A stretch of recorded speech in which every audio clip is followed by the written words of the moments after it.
네, 안녕하세요. 주식톡톡 한혜솔입니다. 오늘은요, 제약 바이오주 관련된 이야기를 좀 해보려고 합니다. 제가 증시 브리핑에서 이틀 연속이나 바이오주 관련 내용을 전달드렸거든요. 저는 그렇다면 바이오주를 좀 뜯어볼 필요가 있다. 이 관련 이슈를 더 꼼꼼히 짚어볼 이유가 있겠다. 이런 생각이 들더라고요. 그래서 제가 찾아본 내용들 여러분들과 공유해 보려고 하거든요. 관심 있는 분들은 잘 들어주시고 혹시 더 궁금한 내용 있으시면 댓글도 남겨주세요. 그럼 제약 바이오주 관련 최근 핫 이슈부터 다시 짚어보면서 시작하도록 하겠습니다. 첫째, 연구개발비 회계 처리 가이드라인 정립입니다. 사실 이건 작년 하반기 이슈기는 하죠.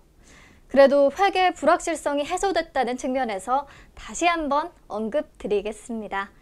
자세한 내용은 표를 참고해 주시고요. 보시면 핵심은 신약의 경우 임상 3상 개시 승인 시점부터 연구개발비를 자산으로 처리가 가능하고요. 또 바이오시밀러의 경우 임상 1상 개시 승인 시점부터 자산 처리가 가능하다는 부분입니다. 헷갈리셨던 분들은 다시 한번 확실히 하고 가실게요. 네, 그리고 두 번째, 바이오헬스 산업 R&D에 연내 약 2조 원이 투자된다는 내용이죠. 정부가 바이오헬스 분야를 대표적인 유망 신사업으로 꼽고 있고 최우선으로 육성하겠다는 의지도 밝힌 상황입니다. 이 구체적인 지원 계획은 4월 중에 바이오헬스 중장기 전략을 통해 발표된다고 하는데요. 이렇게 정부의 힘을 받는 분야는 잘 지켜볼 필요가 있다는 사실 여러분들이 더 잘 아실 거라고 생각합니다. 네, 다음으로 세 번째, 첨생법의 국회 통과가 유력하다는 소식입니다. 이 첨생법은 첨단 재생의료 및 첨단 바이오 의약품에 관한 법으로 재생의료에 관련된 임상연구가 일정 요건을 충족하면 맞춤형 심사, 우선 심사, 조건부 허가 등이 가능하도록 한 법안을 말하는데요.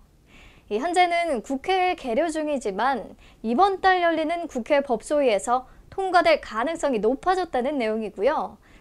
한혜솔의 증시 브리핑을 통해서 자세한 부분 다시 확인하실 수 있습니다. 그리고 마지막 이슈는요. 이달 29일부터 다음 달 3일까지 미국 암연구 학회가 열린다는 사실입니다. 물론 올해 진행되는 주요 학회는 보시다시피 굉장히 많습니다. 그럼에도 우리가 미국 암연구 학회에 주목해야 하는 이유를 지금부터 알아보죠. 우선 미국 암연구 학회, 정식 명칭은 American Association for Cancer, 약자로는 AACR이고요. 이 암연구 분야에 있어서는 아주 권위적인 학회입니다.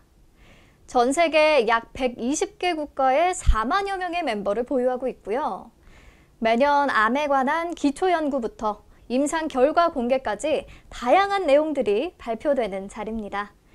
제약 바이오 기업들에게 있어 항암제 관련 연구는 설명이 필요 없는 핵심 분야죠.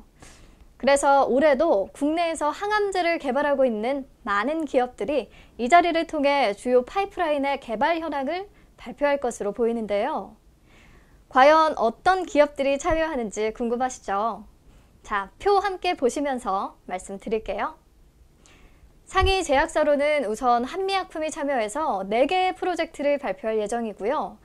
유한양행은 2개, 종근당과 녹십자, 동아ST가 각각 1개를 발표할 것으로 보입니다. 바이오텍 중에서는 엔지캠 생명과학이 3개, 제넥신이 2개, 오스코텍과 유틸렉스, 큐리언트, 셀리버리가 각각 1개의 발표를 할 것으로 보이고요.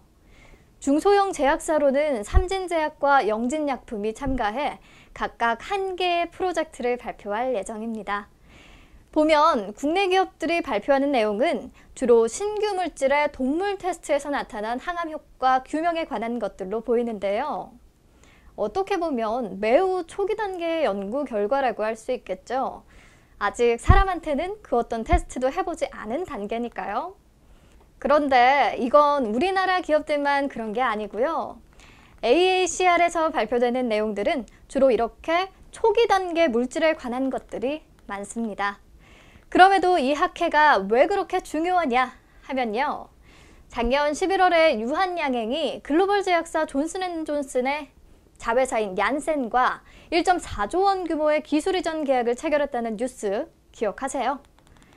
이 뉴스 뜨자마자 그날 주가가 점상으로 출발했을 정도로 유한양행에는 엄청난 호재였죠. 그런데 이 기술 이전 체결의 신화가 바로 이 AACR에서 시작됐다고 볼 수 있습니다. 2018년 AACR에서 유한양행이 폐암 표적 항암 치료제인 레이저티닙의 전임상 결과를 발표했거든요.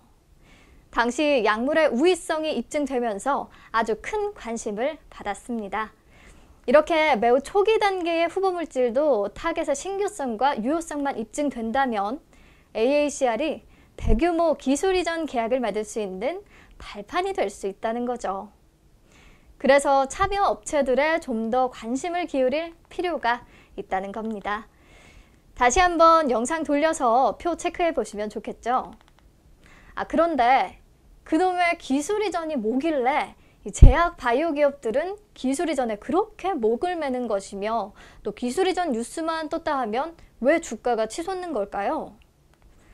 기술 이전은 말 그대로 국내 바이오 제약사들이 개발하고 있는 치료제에 대한 기술을 글로벌 제약사로 이전하는 것을 말합니다. 쉽게 말해 우리가 가진 아주 좋은 기술을 아주 비싼 값을 받고 글로벌 제약사에 파는 것이죠.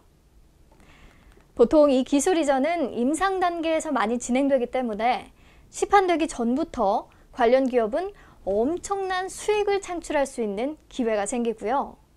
그렇기 때문에 당연히 주가도 껑충 뛰게 되는 거죠. 그런데요, 기술 이전 관련 기사 한번 같이 볼게요. 최근 앱클론이 항체 치료제 기술 이전 계약을 체결했다는 뉴스인데요. 보시면 계약금 외에도 마일스톤과 판매 로열티라는 단어가 나오죠. 아마 앞으로 다른 기술 이전 기사를 보셔도 같은 단어가 많이 눈에 보일 겁니다.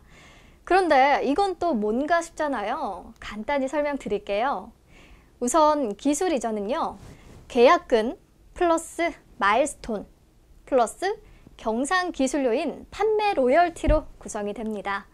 계약금은 말 그대로 계약 단계 성사금이고요. 마일스톤은 크게 임상 단계별 마일스톤과 시판 후 판매 마일스톤으로 나뉘는데요. 임상 단계별 마일스톤은 말 그대로 임상이 진행되면서 그 단계별로 총 기술 이전 금액의 일정 비율을 수령하게 되는 것을 말합니다. 예를 들어 임상 1상의 경우 총 금액 대비 약 10%, 임상 2상의 경우 15에서 20%, 임상 3상의 경우 20에서 25% 이런 식이 되는 거죠. 그리고 시판 후 마일스톤은 신약 판매 후 판매 금액의 일정 구간에 따라 적용되는 방식입니다.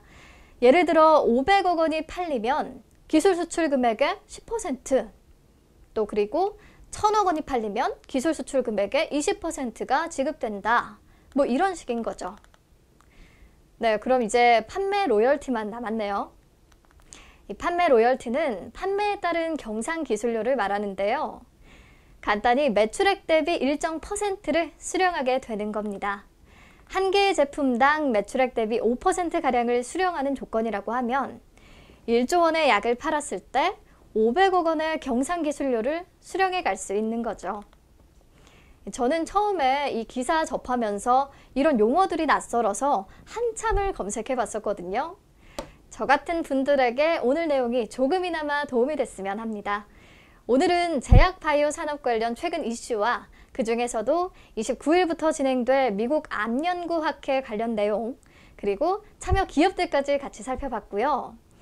제약 바이오 기업에 있어 가장 중요한 기술 이전 관련 내용도 함께 알아봤습니다.